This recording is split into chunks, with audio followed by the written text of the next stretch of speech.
phase of who? Ron Gardner, who is the producer of the website www.area51jrod.com, he's actually in the secret government. He knows who the MJ-12 members are. He's got some seriously good information that the whole world needs to hear. Mr. Ron Gardner, pleasure to have you. Hello, good to talk to you this evening. We are on the line with Blake Cousins as well. Blake, you have anything you want to ask him before I jump into some of these questions I got for him?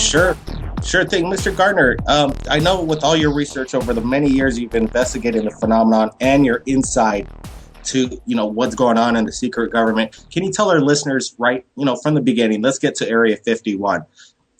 The bodies, are they... That's a good idea. That's where everything is. It's really important. It's Area 51S4, though. It's not Area 51 proper. That's what people get mixed up about that. S4 is where they take all the hot stuff. It's about 15 miles southwest of Groom Lake proper in Papoose Mountain. It's 5 different levels, and those levels are where they keep all the super secret stuff. The craft are there. There's 9 craft there. The ET people, both live and dead, are there. Dr. Dan Burish, who's the main thrust of what I've been researching for the last 10 years, worked there on and off for 10 years. Your listeners probably know about Bob Lazar. Bob Lazar worked there maybe 3.5 months, so it's a big difference there. But as a journalist and a documentary filmmaker, when I interview people, I make sure that I have at least 2 and preferably 3 corroborations.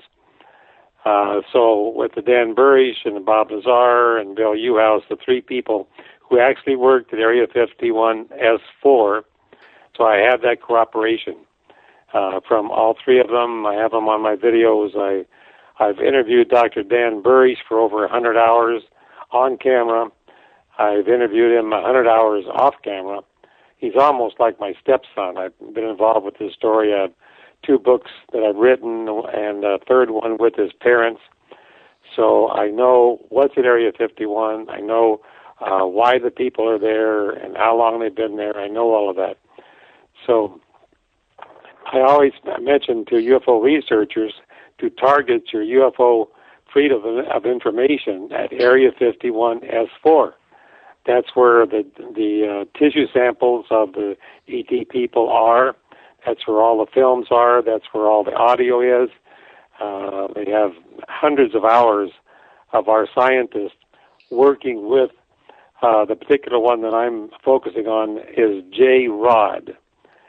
J-Rod. That's a code name that the military people gave this particular being who crash landed near Kingman, Arizona in 1953. There were either 3 or 4 beings that were on the ship. I think it was 3, but I've heard 4. 2 or 3 of them were taken to Los Alamos, but the one that I'm focusing on here, that particular J-Rod, was taken to Area 51S4. He was kept captive there for over 50 years, and at the 5th level down at Area 51S4 under Papoose Mountain. Now, I can flesh that out more. Do you have any questions you want to pose at this point, or shall I just continue? Actually, before we were talking, you mentioned a difference between aliens and ETs, extraterrestrials. Can you tell all the listeners about that? Yes, I'd be happy to. The main difference, or the difference, is that when Dr. Dan Burish talks about extraterrestrials, he said, I never met an alien, but I have met an extraterrestrial. I asked him 100 times, what's the difference? And his response is that the ET person is a real person. It's a person from the future. It has a very similar genome to humans alive today. 2 arms, 2 legs, large head, wraparound eyes, and so forth.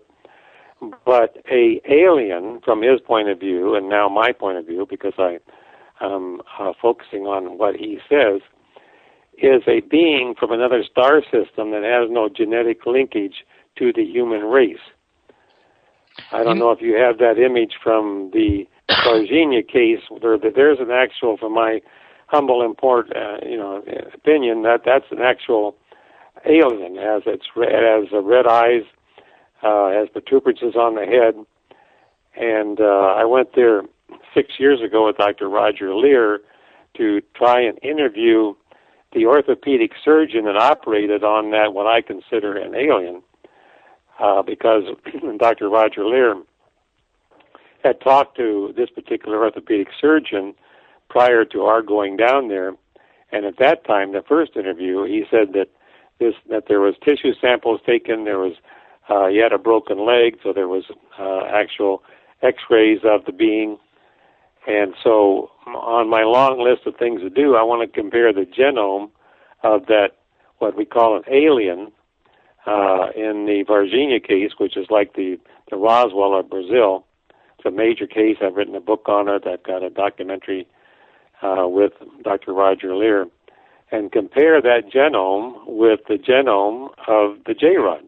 On my site right now, area51jrod.com, right at the top, you can see it says Q94 document. Well, that Q94 document is Dr. Dan Burish, one of the best microbiologists on the planet.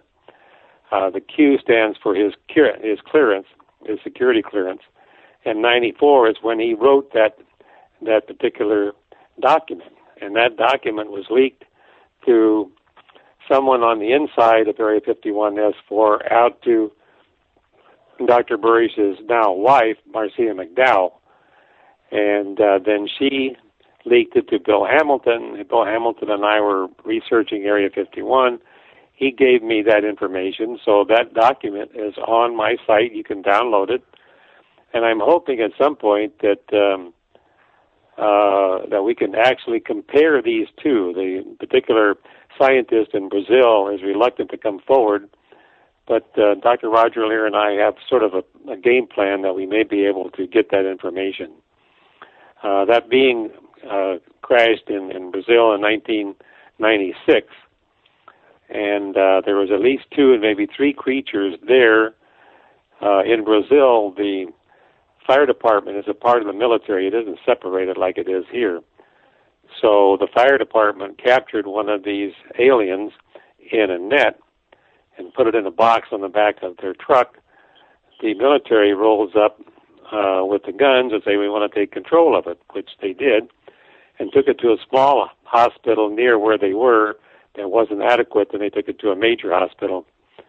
And when they took the being into the operating room, because it had a major compound fracture, the military put guards both on the inside of the door and the outside of the door. And major things happened within the room. The room sort of filled with a green mist. The orthopedic surgeon set the compound fracture with the being and had kind of a download of information. I don't have exactly what the being said to the orthopedic surgeon, but Dr. Lear has some of that information. And the military people that were there just told the orthopedic surgeon, he just said, fix it. Just a demand. And of course, the orthopedic surgeon didn't know what this was all about. It came out later. But the being healed itself. It took about 24 hours, and the bone totally healed itself. They had that capability. So that's an alien. Now, I can tell you more about the J-Rod, which is part of the human family in the future. And that's a major part of this story, which most people don't get. When you see these UFOs flying around, they're flying time machines. They warp space-time. And that's why when people fire at them, there's no result, because you're going into another dimension, and that dimension nullifies whatever armaments that we shoot at them. No, that's a theory that I believe in, that these flying saucers, these aliens are, maybe humans from the future traveling back in time to visit, our present day. I want to ask you a couple questions. Let's start with this one. Why do you think they named the alien J-Rod? Why did they name him that, you said? Yes. Any maybe reasoning behind that? The code name. Yeah, it's when this particular his real name is KTLA. That was held secret for a long time, but now it's out. His real name is KTLA. And when he crashed near Kingman, Arizona in 1953, the military has a unit called the Sigma unit. And these are linguists and psychologists that are able to interact with these beings that come here.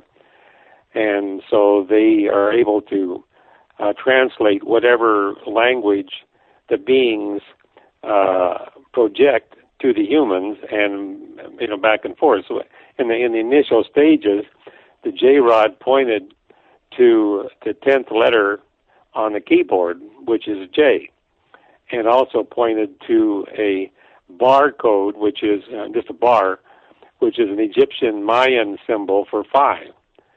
So naturally, whenever a human talks to another human, where are you from? Well, I'm from Kansas City. I'm from New York. Well, so they asked this particular being, where are you from? And he said 15, 10, and 5 for 15 light years from planet Earth, and his home base was on Zeta Reticuli, which ties in and corroborates the Betty of Barney Hill story, because the beings that abducted Betty and Barney Hill said the same thing.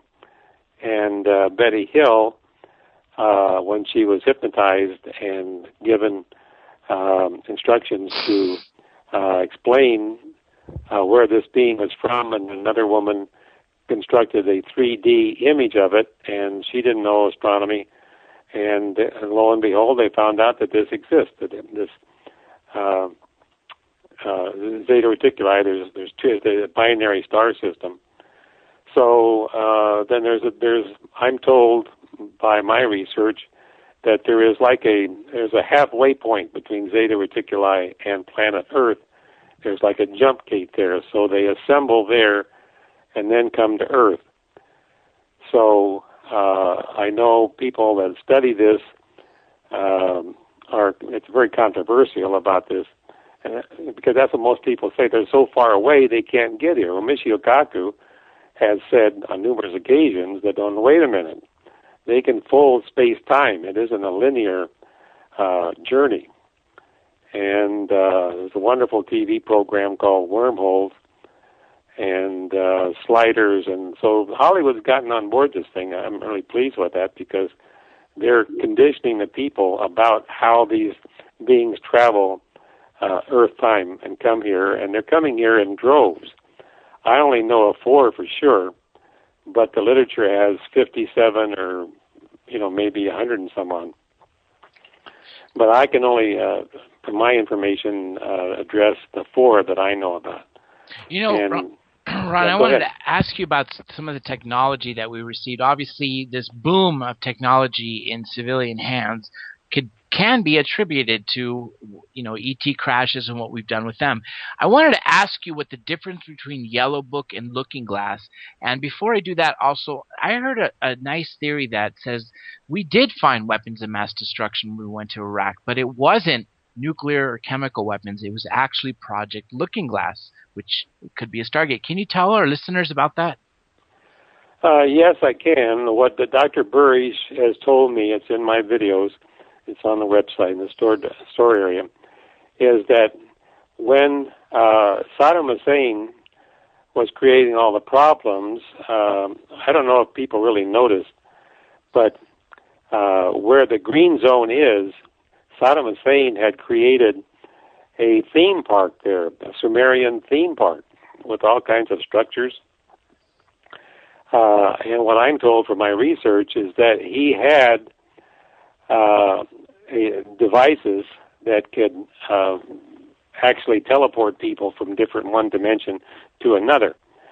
It's not the Looking Glass proper. The Looking Glass has that capability, but this is a different kind of device.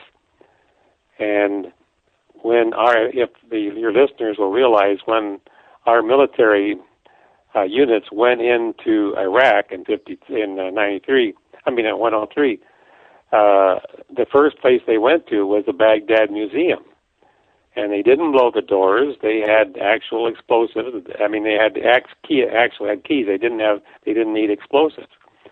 And we wanted to get those devices that Saddam Hussein had stored there, because that's one of the big things that's going on. We had to disassemble these devices, because as our solar system goes through the plane of the galactic, it triggers certain things in the dust cloud. So we found out that Saddam Hussein had given some of this technology to Muammar Gaddafi. So our military went and talked to Muammar Gaddafi and said, those things that Saddam gave you, well, you saw what happened to him. We'll forgive you what happened at Lockerbie 800 and make you richer than you could ever imagine, but you need to give us those devices. And Gaddafi, he was a very smart person and handed it over. So that's back during. Wait, Ron, during the we are going on a break. All you listeners out there, stay tuned. We'll be right back in a short minute just to continue where we are. That's right, we are back live on air, Third Phase of Moon Radio here on Revolution Radio. Just before we continue on with our guest, just a reminder for everybody, next week, next Thursday, 5/16, we have Yvonne Smith, the 23rd, Robert Salas, the 30th, Dr. Greer. Also, make sure you check out Alien Human Project, a feature-length film on Dr. Lear, produced by the Cousins Brothers and myself, yours truly, on Third Phase of Moon at YouTube. And our guest, Ron Gardner, has a disclosure website. Everybody out there listening, check it out. It's www.area51jrod.com. area51jrod.com. Now, Mr. Gardner, right before we went to the break, we were talking about how Saddam gave the technology to Gaddafi and how we went to Gaddafi and told him to look what happened to Saddam. Can we pick up where we left off? Yeah, he was pretty smart in that way. But your listeners or viewers, if they can go to my website and check out the JROD EBE, there's links to it and explains it in great detail. But we could continue with this part of it, but I think we need to address Area 51 a little bit more, because that's where I'm going to have, I don't have it right now, I have some of it, I'll have actual 3D depictions of the most secret part of the most secret base in the world. Now, I've been studying this subject for over 30 years, and I've been working with this Dan Burry story for 10 years. So I'm amazed that I've gotten all this information. So what that means to the ufological community is that people on the inside want this information out. Otherwise, I wouldn't have all this information. I wouldn't have 3D depictions of the most secret part of the base. So, Bob Lazar, when he came out, I was in Las Vegas when he got that first interview in '89. That's what really ginned up my interest in Area 51, because I knew John Lear was a good friend of mine, and he absolutely backed everything that Bob Lazar said. So I know in UFO communities they kind of look askance at Bob Lazar, but he was right on the money. I want to ask you, Ray, about these 3D renditions. Would we be able to get the material from you, some products, so we could, get it out to Third Phase of viewers worldwide? How are you going to be able to? It can be. We have to convert it. I have some of it ready to go. I haven't put it up on the site yet, but that's a possibility in the future. Yes, we can do this. That would be absolutely amazing. I want to get back to J-Rod again. I feel sorry for the being himself. Let me ask you, he was in prison. Yeah, I do too. I felt sorry for him. How was he treated at Area 51? Was he treated like a criminal, or was he continuously, as an abductee would have to go through a lot of traumatic experience, being probed and things along these lines? Basically they reversed it on him? Well, he actually came here from Zeta Reticuli as a sacrificial lamb. He came here to have his genomic structure changed because he had a neuropathy disease. It's very painful. A friend of mine has had it. And so he came here so that our scientists could change his genome which will then change us in the future, and we won't have this terrible disease. Now, they weren't totally successful. They were partially successful, but they kept him on the 5th level down below Papoose Mountain, and he called himself captive because that's how he felt, because he wasn't allowed to interact with his fellows if they came to visit him and so forth. And he had to have a special atmosphere. His normal oxygen and nitrogen, but with about 5% extra hydrogen, because his lungs needed that extra hydrogen to function. So they had him there. He was interrogated. Our military called him names, called him Stumpy and Bright Eyes, and sort of made fun of him. But the main thing that really irritates me is that they would not allow him to have clothes. Now think of Abu Ghraib and what's happening in Guantanamo. Our military mindset is just I just can't understand it. He wanted to wear clothes, but he wasn't allowed to. But that allowed Dr. Dan Burrish, when he was taking the nearly 300 tissue samples in the 94-95 time frame, he was able to actually see the genitalia of this being, which I have that up on my site. I have a drawing of the J-Rod's genitalia. Now, nobody has that information. They had internal fertilization. They, had elimination similar to humans. Well, the only thing is they had to be hydrated. They were drinking liquid all the time. So that was a major part of the way they were handling him. And when Dr. Burrish, I need to get into this because this explained a lot. In 95, he had been working with this J-Rod for 2 years, taking tissue samples. He had a special PINS gun that the tissue sample, it's on my site. All of this, you can see this on my site. And the tissue would be extracted from the nerve of the upper appendage of the J-Rod person. So in 95, after 2 years of interacting, for the first time in 2 years, the J-Rod took a step toward Dr. Dan Burrish, the military microbiologist. This shocked Dr. Burrish. He considered him a friend, but at the same time, that movement startled him. He stepped back, caught his heel on the graded floor of the clean sphere, and at the top of my site, you can see the 3D drawing of the clean sphere. And the J-Rod didn't jump on him, but he sort of waddled over to him and climbed up on his chest and downloaded all this information into Dr. Dan Burrish Crane. Burrish was his name. Crane was his given name at birth. He's gone back to that. And so the military people at Area 51S4 kind of joked that the J-Rod downloaded the Galactic Encyclopedia into Dr. Dan Burrish. And so people say, well, what was a part of that? And part of it was a book that he wrote. Dr. Dan Burrish wrote a book called Egos Disobey, Inca City, which was all about a city on Mars.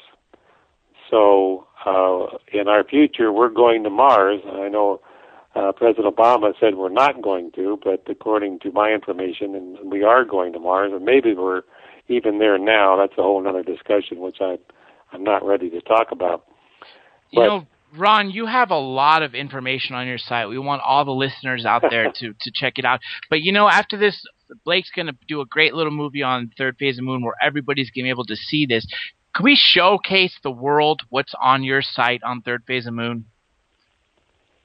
Yeah, you can put your site up. I've been tasked to get this information out. Dr. Dan Burrish is the No, we're saying we're going to put it on our channel. We'll show pages from your site, and of course, offer everyone links to your site.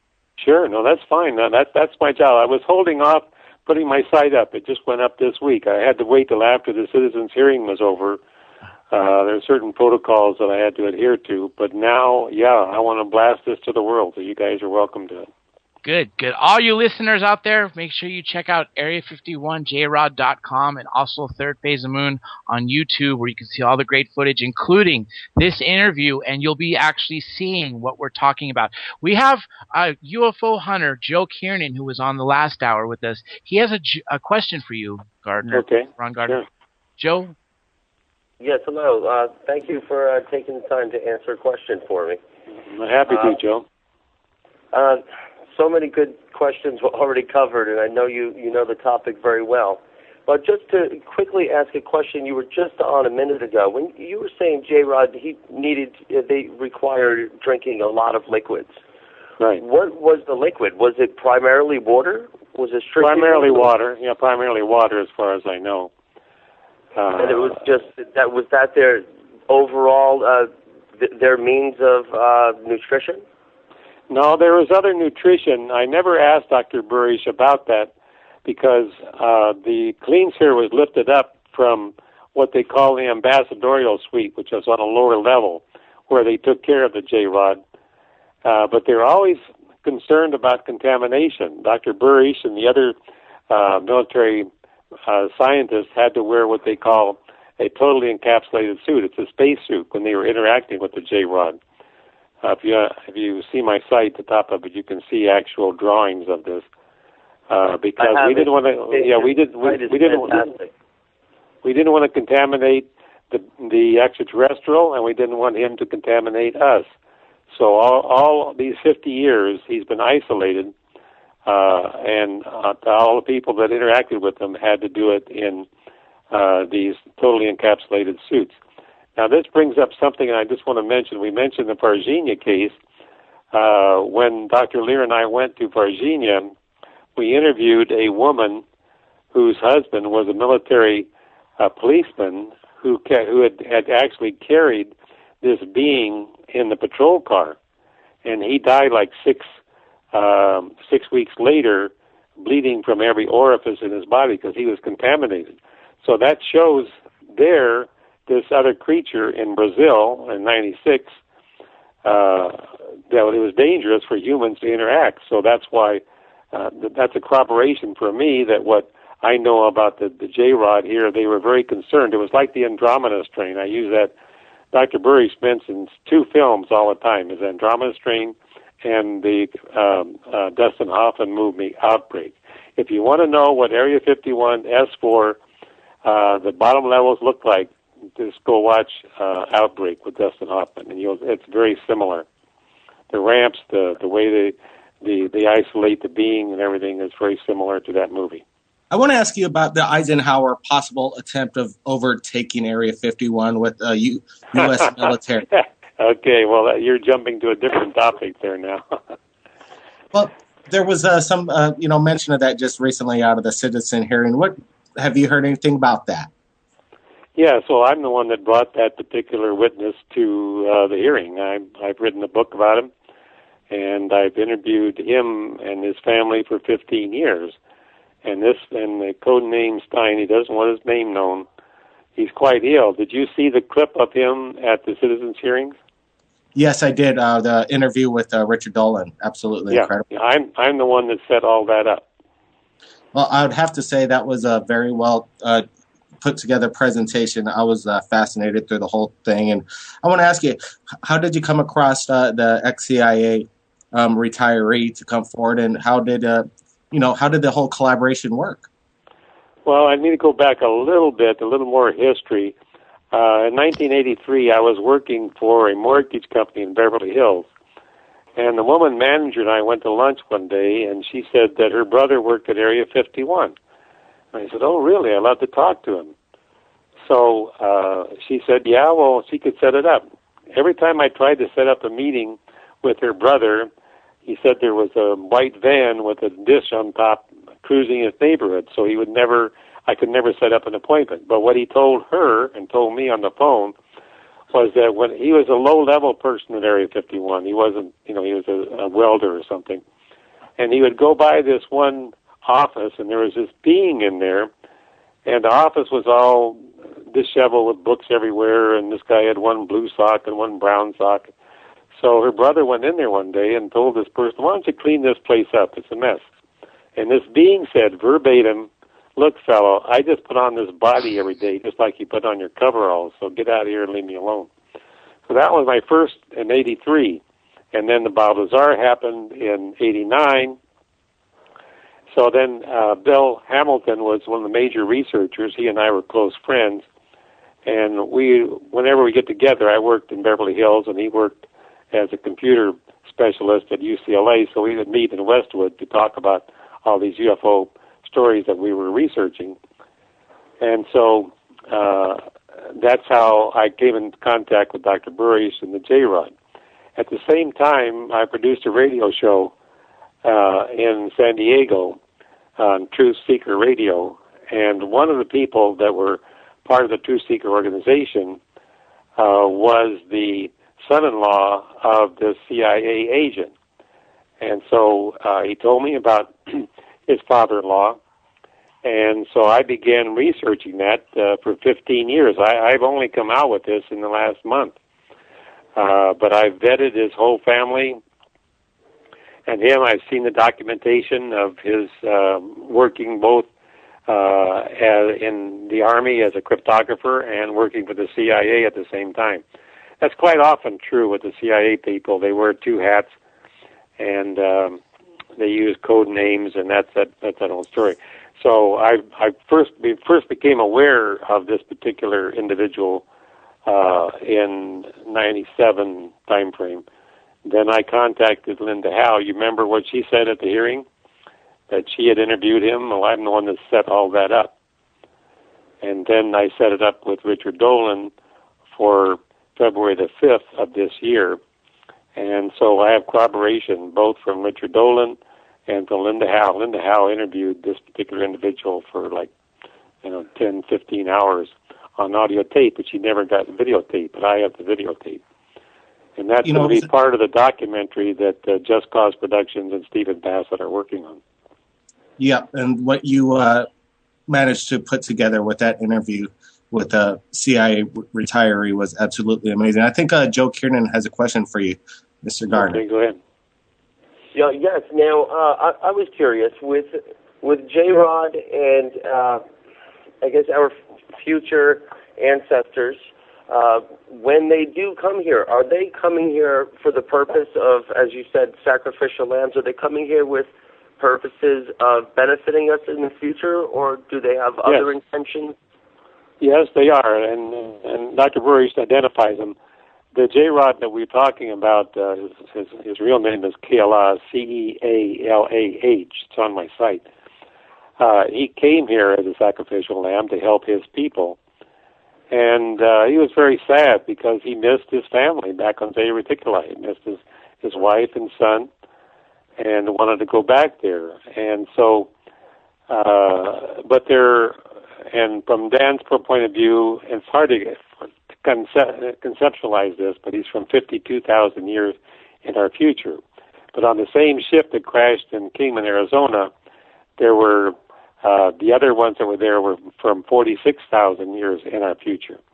And they don't have the best interest of humans at heart. It's okay, but part of what our military has been doing all these years is helping them, and then they're helping us with technology. And those beings that were on the ship, they actually, one was an engineer, an ET engineer. So when Bill Uhouse was working with them at Los Alamos in Area 51, when they were back engineering the UFO, they had to make it larger so our guys could seat themselves in it. And they didn't get the things quite right, so then the ET engineer would come over with a formula and write it out, and our engineers were being instructed by the ET engineer how to build the craft. So this just goes and proves that aliens and humans are working together, and the government's been hiding from it. Absolutely. Ron, we also have Preston Dennett here, MUFON researcher of over 23 years, author of 15 amazing books, 2 more on their way. Preston, you have a question for Ron, right? I do. Hi, Ron. Yeah, hello, Preston. I remember when you researched that crop circle in Laguna Beach. Isn't that the one that you first got back then? That was a while back. It's a long time ago, I know. But I was impressed with your work there.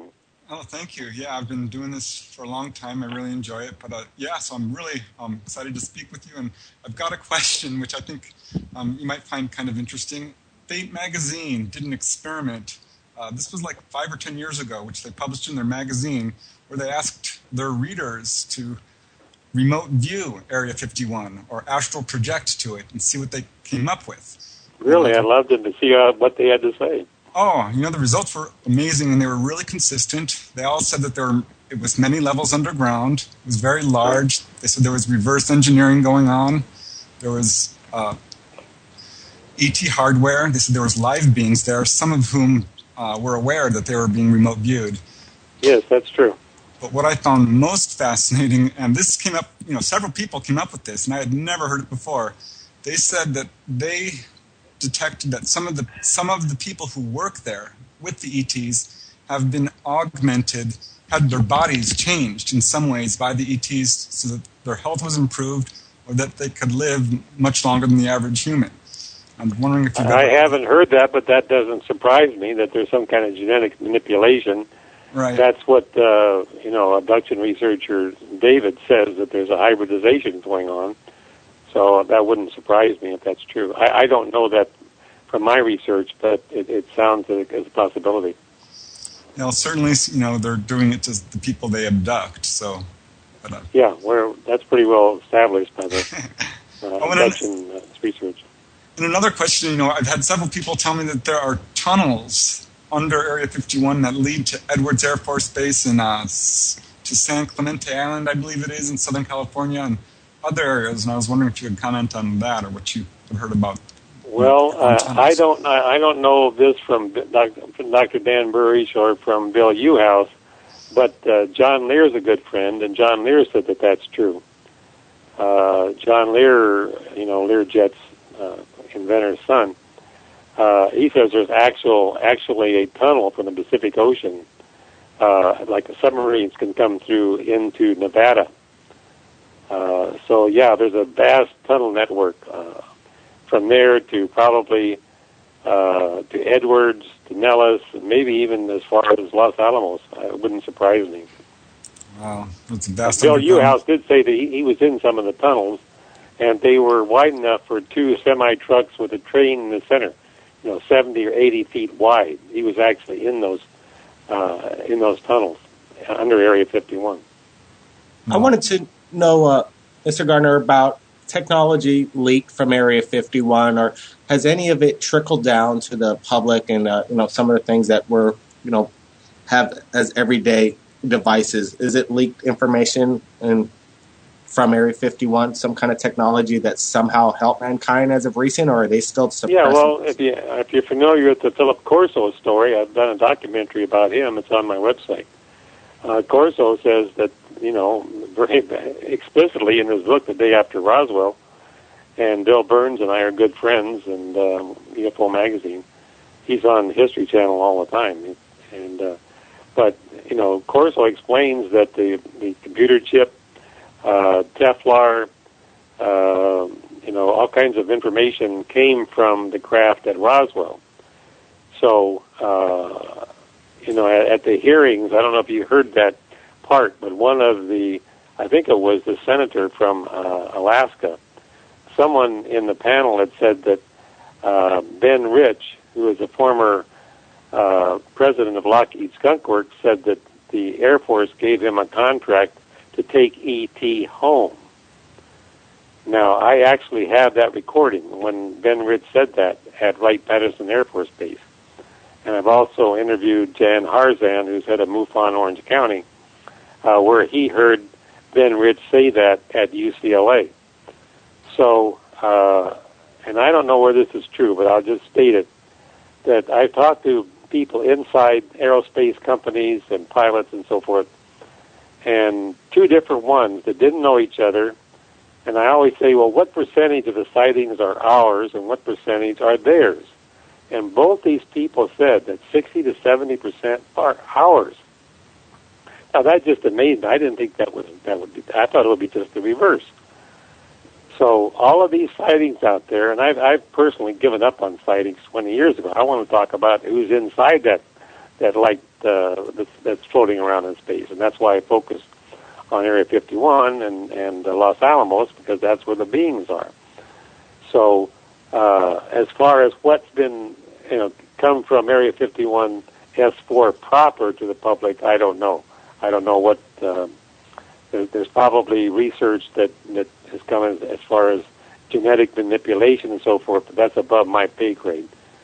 At some point, I can talk to Dr. Burrish about that because I'm very close to him. And he's almost like my stepson. I was the best man in his wedding, and I know his story backwards and forwards.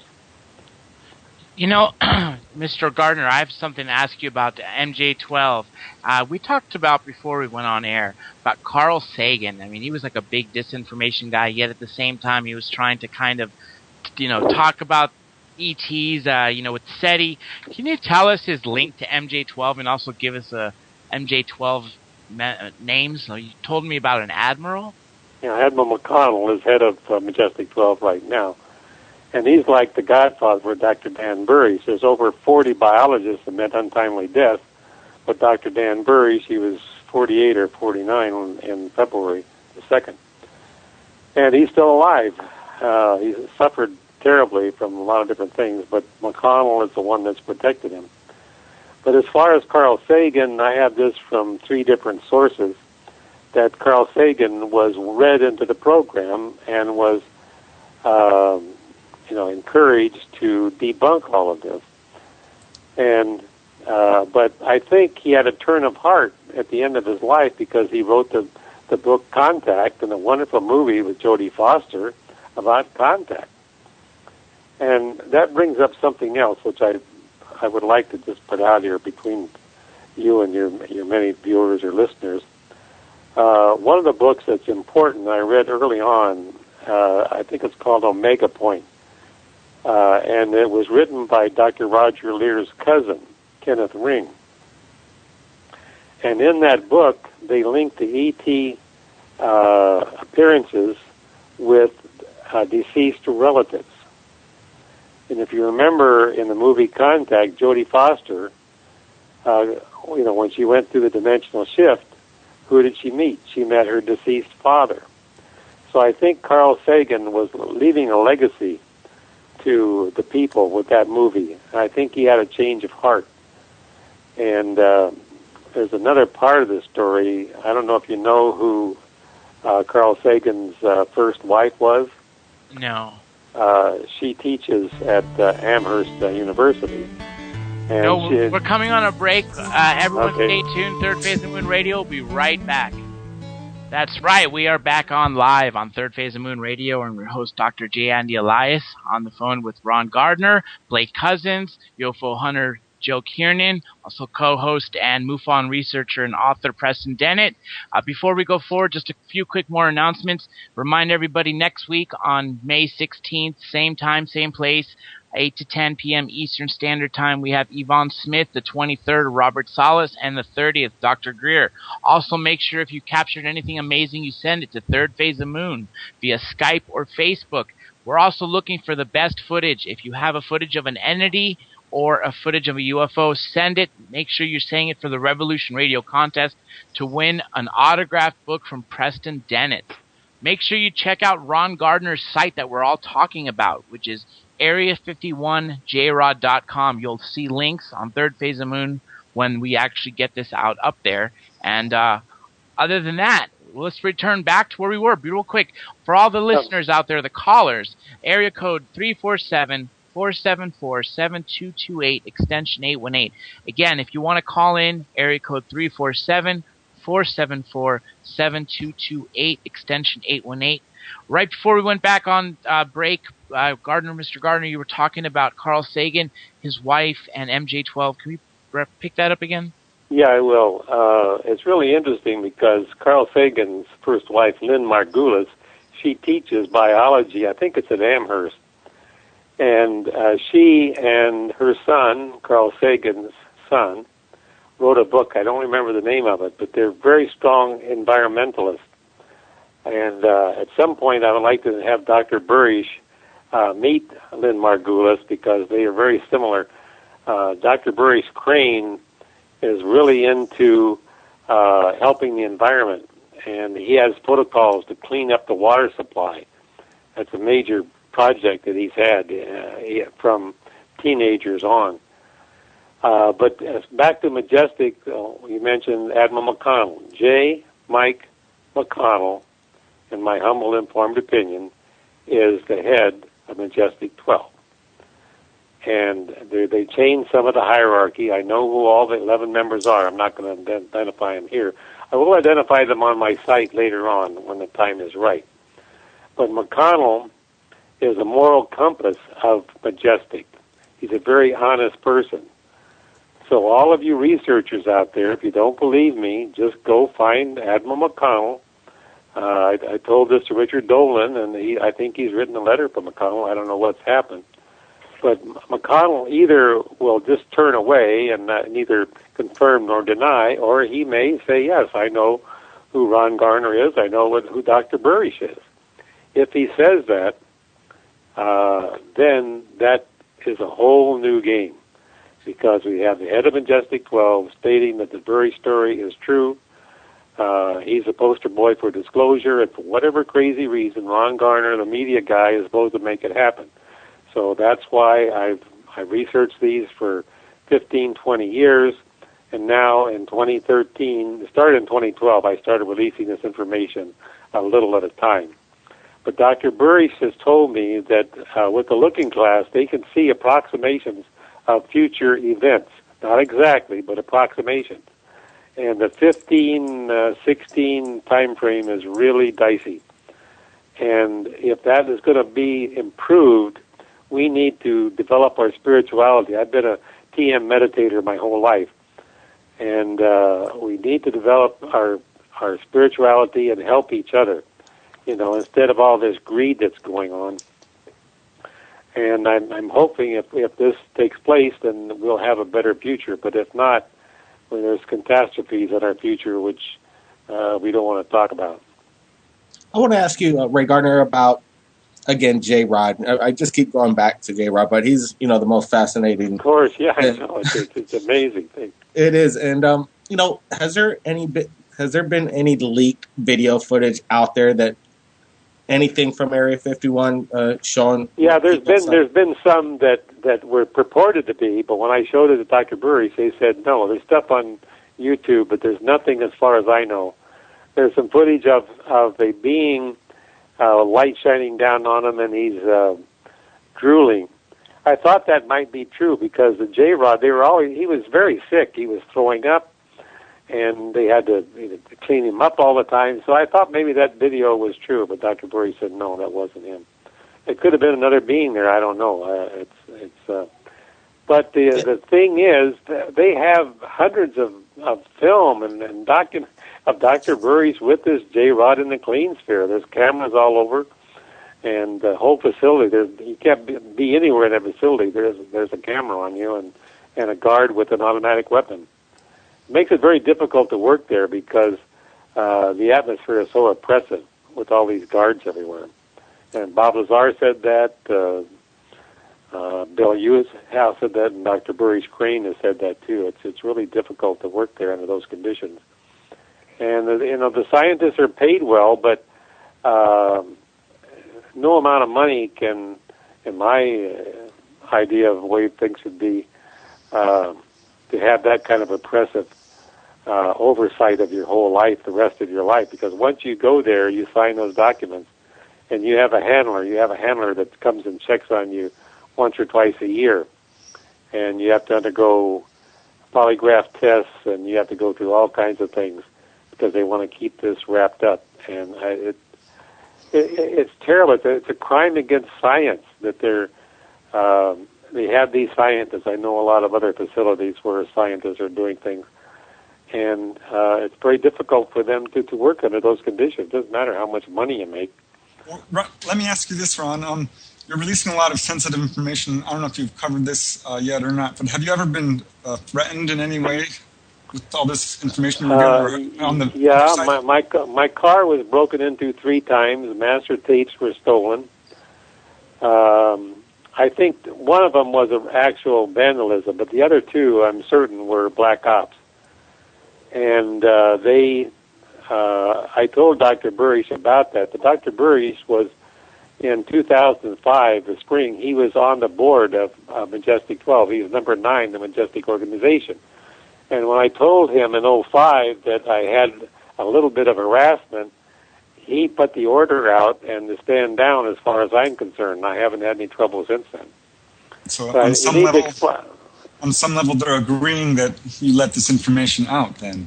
Yeah, well, when he was on the Majestic 12 committee in April of 2005, he called for a vote, and the vote was 6-5 for disclosure. There's one abstention because it has to do with the protocols of the Freemasons. They don't want to tie, basically. So then in September of 2005, the vote was taken again. This time it was 8-3 for disclosure for him. Now, people get confused. They say, well, if they voted for it, no, it's not voted for the committee itself. It's for Dr. Dan Burish Crane to release the information, tell the world. And I have the actual documents from Admiral Connell that is directing and ordering is basically his subordinate, Dr. Burish, to tell the world. So that's what we're doing now. How could I get all this information about the most secret part of the most secret base unless somebody wanted it out? Right. There were leaks along the way, and people were harmed, and untimely deaths. But I haven't had any trouble since 2005. You know, Ron, before we went on air, we were talking about several things. One, you just mentioned about that vote for disclosure. We talked about a couple movies, the movie V, Independence Day, and Avatar. How does that fit in with what's going on? Well, I've been in film, I'm involved in film at various levels my whole life. I was involved with various television programs as a line producer and so forth. I'm very keen about movies. And the television series V, and Hollywood wants the people to be afraid because that's how they sell tickets. So the whole V thing had to do with fear. Now, very interesting about Independence Day. I have a lot to say about that. We probably don't have enough time in this segment. But the people, I don't know if you know, when they first decided to make the movie Independence Day, they went to the military and they solicited their help. And they said, oh, yeah, we'll help you. But then when they told about it was Area 51, then the military backed off. So the producers of the movie Independence Day had to use National Guard troops for the scenes in the movie. So, and there's another important thing. I've never told this before in public, but I'll release it now. At Area 51, they have what they call the wise men. There are 3 older men that walk around in white coats and white socks and white shoes, and they live there their whole life. And it's their job to try and make everything done in a very professional way. But in the movie Independence Day, you remember when the president's going to view the craft, and there's a scientist with long hair and a white coat, and he runs up there and says, "Oh, Mr. President, blah blah blah." Well, that was based actually on these wise men that actually live at Area 51 S4.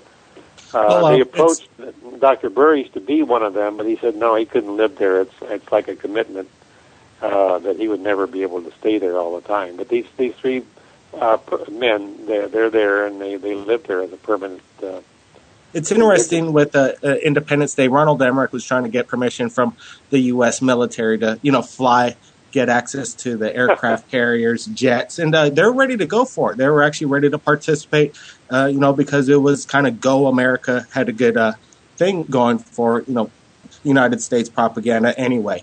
What happened is that in the script, they brought in the Area 51 scene, and the Pentagon and the military said, well, if you cut that scene out, we'll go ahead and help. Yeah. But then the director standed strong and said, no, we're going to keep it in. So the military dropped out of any help. I think Joe Kiernan has a question for you. Okay, hello, Joe. Yeah. Yes, hi. We're in Arizona where J. Rod's craft had crashed. There's a lot of people that are that raise the questions that they're also there for a lot of particular minerals that are necessary for them in the future. That's true. Are they also coming here with interest for elements for protection of their own species in the future, or something that was not? Yes, and the main element is boron. Boron is very valuable. There's only like 2 or 3 places on Earth that has it, and I think at China Lake is where there's a lot of it in that general, area between California and Nevada. So yeah, boron is very important. So the heavy metal groups would be most important. Well, I have other people that have discovered uranium mines in Europe between France and Spain. That the ancient people, thousands of years, ancient aliens were digging out uranium there. I have that from other sources. There's different minerals, and they can take these things back to their planet, and it's important to them. And the gold, Zechariah Sitchin, that whole story. I have no doubt that that's true, because there's a very strong link between UFO sightings and landings and mines, across the world. So, absolutely, I see that link. I was wondering if it was somehow necessary for transportation for J. Rod and his people to come back and forth. No, not those minerals. They have the technology is Stargate. That's what I call my company, Stargate, because that's the key to everything. If you dig down into it, Einstein-Rosen bridge is the scientific name for this. So if you people can just Google that, Einstein-Rosen bridge phenomena. Michio Kaku talks about it, and all of these wonderful movies, like Wormholes and Sliders, and they're addressing that issue. I think these beings are coming and going through these different portals, and it really makes time more of a physical understanding. That's right, and that's what I think that Hitler was doing too. Hitler was contacting these people. That's a whole other story, which I don't want to get into right now. But these beings were coming and going. The Aryan race, and he was studying the Vimanas in India, and going after the technology in Tibet and all that. History Channel has done a wonderful job in exploring all that. Yeah, he sure had a lot of the right pieces of the puzzle for going in the right direction there. Right. So, in this other series, which a friend of mine's son is the editor of it, UFO Files Disclosure, it's on KTLA on Channel 5 on Saturday nights at 11 o'clock. A wonderful show, just great information.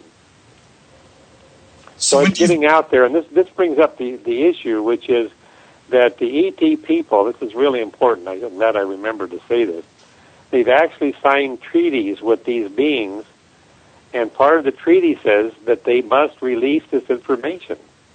They changed the timeline at different times, but the basic idea is the ET people want this information out. And so that's the reason that Dr. Burish and Bill Uhouse and Bob Lazar and myself and other people have this information, because it's our job, our task, to put this out to the public. What is the timetable then? I mean, how long are we talking until we get full, complete disclosure of all this? I don't know that. I've ruminated about that on my mind all the time. At different time frames, I think originally there was supposed to be a major disclosure in the 1980s, because Linda Howe was contracted with HBO to get this information out, and Richard Doty I remember that. was and then they did that other series in '89. So I think it was supposed to be, but there's some reason that they had to change the timeline. I don't know. I know a little bit about it, but not enough to really discuss it on your air here. But there is a time frame, and that Part of what the military is concerned about is the convergent timeline paradox, because when you change something, it isn't that the kill your grandfather idea. It's the idea that a new time continuum starts. So you may kill your grandfather, but he still lives in another dimension, and that's very confusing. And so when they change the timeline, it's very dangerous, and that's why part of the reason that they confiscated these Stargate technology. It's hooked up with the Looking Glass on my site. I have a brief description of the Looking Glass. The Looking Glass has cameras, 4 of them, and they have noble gases, argon and other things, and they project in there, and they can see approximations of the future and past events. So, and also if it's rotated in 45 degrees, it can be a teleportation device too. I don't know a lot about that, but this technology is just burgeoning out, and the whole UFO community needs to focus on my site and the other sites on Citizens Hearing. They did the whistleblowers that were there. Eventually, I want to have a Hall of Fame for these whistleblowers that have come forward, risking life and limb and their families and everything to get this information out. And now it's really flowing big time. I think this year could be the year where we have disclosure. John Podesta has said it. Stephen Bassett has made quite a plea to Podesta to have Podesta and his group release this information, because he wrote a foreword to Leslie Keene's book. He was the transition head for Obama, and he was head of Clinton's administration. So he's a key figure, and I'm hoping that John Podesta will give the green light to UFO researchers and put his weight behind the disclosure. I'm hoping that he will. Ron, I wanted to ask you about the Citizens Hearing. I was a little pessimistic going in because, Stan Friedman and Gordon Cooper and others testified in front of the Congress in 1968. But this time it was a little different, because over the course of the 5 days, you saw the transformation from skeptics to true believers that something is going on, and some civilizations, plural, are visiting us. Do you think this is going to have a major impact in disclosure? I mean, what's it going to take to get disclosure to happen this year? Well, I had a long talk with Stephen Bassett just today about that I think I was concerned, as you were, that the Congress people that were going to be chosen, would give a big yawn, but it was jaw-dropping. They were transfixed. It was amazing how that information flowed into their minds. And especially Burroughs and Peniston from Brandlson Forest, and they got behind that. They want to help them get their records out from the Air Force. They were really engaged, and I'm hoping this now will go to the UN. When I talked to Stephen Bassett today, he said they're pursuing that. I have some strong connections in the UN. I can really be beneficial about that. And someone said that there was a protocol back in '68 where they could use that now to open up a certain committee or with the UN. I could have brought a lot of other people from other countries that I've researched, but there wasn't that much time. But the people they had, it was just perfect. I couldn't agree with you more. It was just wonderful, the panel, and I think it's a game changer. I really do. So many of the X conferences and the conferences that go on are a press conferences for a couple hours and it's gone. But this is 5 days and it's archived. It's going to be in 5 different languages. I can't see how it's not going to make a major contribution to disclosure. But at the same time, we have to know the media is infiltrated by intelligence people, and they put a kibosh on it. Terry Hansen, I would like to have had him. He wrote a book about all this, about the media and the intelligence groups. Right. But go ahead. I just wanted to say we're getting near the end of the show. We have a few minutes left. I wanted to mention everybody check out the Alien Project, the Roger Lear Alien Human Project. The Alien Human Project, excuse me, right there at Third Phase of Moon. Roger Lear removing extraterrestrial implants from abductees. Check it out. And also, let me inject something here. Dr. Roger Lear gave Dr. Dan Burrish one of the implants. And Dr. Roger Lear, he says it on my site, you can go to testimonials, that Dr. Burrish Crane gave the best analysis of an implant of anybody that he's ever taken it to in the past. And I have it on my site. You can download it. And we're going to have Dr. Burrish here soon one day, right? I can work it out, yes. We have to develop certain protocols. But yeah, for sure. We will. Yeah. Blake, do you think we could get Bob Lazar on as well? In the right situation. I'm good friends with John Lear, and that's a long story, but it could happen, yeah. But he's, that's the thing about Dr. Burrish. He's a scientist, and Bob Lazar is a scientist, and they don't want to write books and give conferences and make videos. They just want to do their science. So they don't want to be pulled away from their scientific endeavors. In the case of Dr. Burrish Crane, that's different because he's been ordered by Majestic to get this information out. They're true whistleblowers, and we'd love for the public to hear from them. But real quick, before the show ends, we want to remind all the listeners to make sure you check out everything we talked about on Ron Gardner's website, www.area51jrod.com. Again, area51jrod.com. Also, Alien Human Project on Third Phase of Moon. And Blake, of course, tell them if they've captured anything amazing. This has been an incredible show, and with over 54 million views on Third Phase of Moon and 75,000 subscribers, we could get the information out real quick, and I really want to thank Mr. Ron Gardner for joining us right here at Third Phase of Moon, and I look forward to getting some material so we could spread the word. Yes, we need to, because there's a groundswell, and that's what the ET people are happy with, is that the grassroots are the ones that are pushing this. We are at the end of the show. Sorry, Ron. Everyone out there, Area 51.